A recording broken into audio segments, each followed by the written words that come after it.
Boas-vindas a mais uma análise. Olha, tem uma realidade bem dura no direito imobiliário que pouquíssima gente conhece a fundo.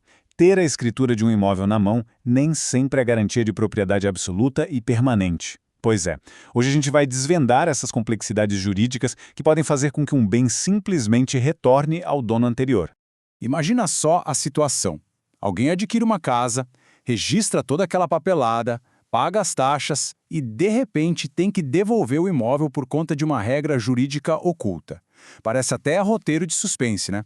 Isso meio que destrói aquela ilusão que a gente tem de que a posse de uma propriedade é algo perpétuo, intocável. Na verdade, isso nos joga para um território legal muito mais volátil.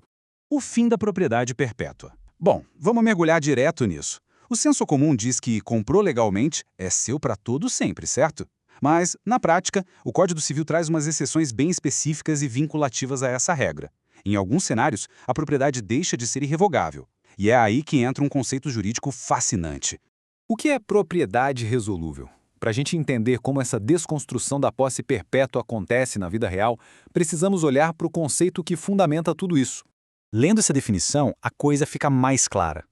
A propriedade resolúvel é basicamente quando a compra de um bem já vem com umas amarras jurídicas.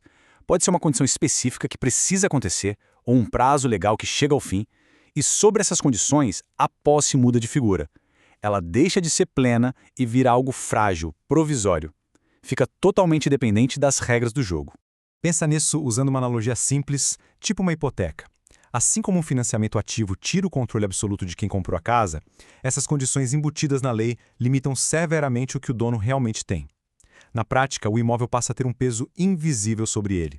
Aquele controle total da propriedade vira meio que uma ilusão enquanto essa condição existir lá, pendente no título. A condição no título. Agora, o detalhe mais interessante sobre o artigo 1359 é o seguinte. Aqui, a armadilha jurídica não é segredo para ninguém. Ela está escrita com todas as letras no próprio contrato original do imóvel.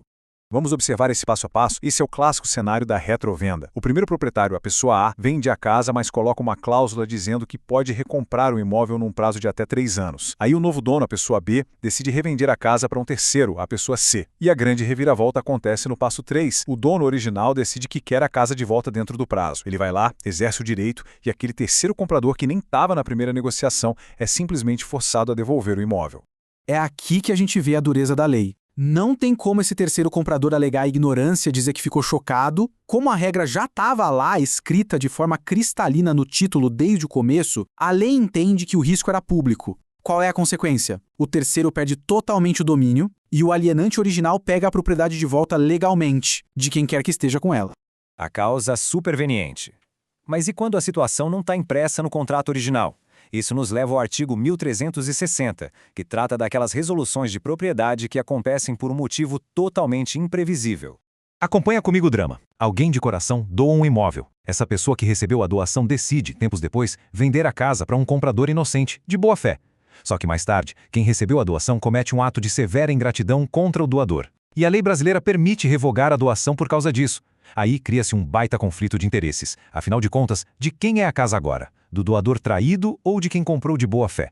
O ponto crucial é esse. Como a causa da revogação foi um evento completamente inesperado e que aconteceu depois da venda, era impossível prever. Então a lei entra para proteger quem comprou sem saber de nada. O comprador de boa fé mantém a casa intacta. Aos olhos da lei, é um proprietário perfeito. O doador original não pode tomar a casa de volta. A única saída para ele é processar o pessoa ingrata para receber o valor em dinheiro.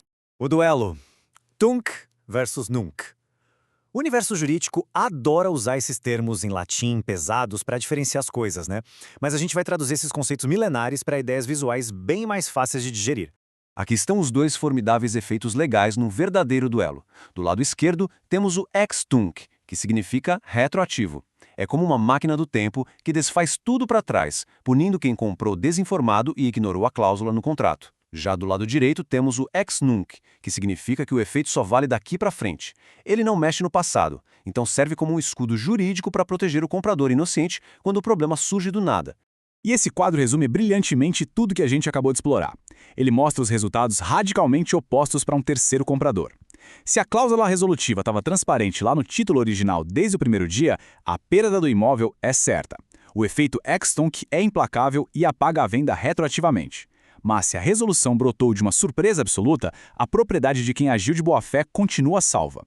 Aí é o princípio ex nunc, com a lei olhando puramente para frente. Chegamos ao fim da nossa explicação.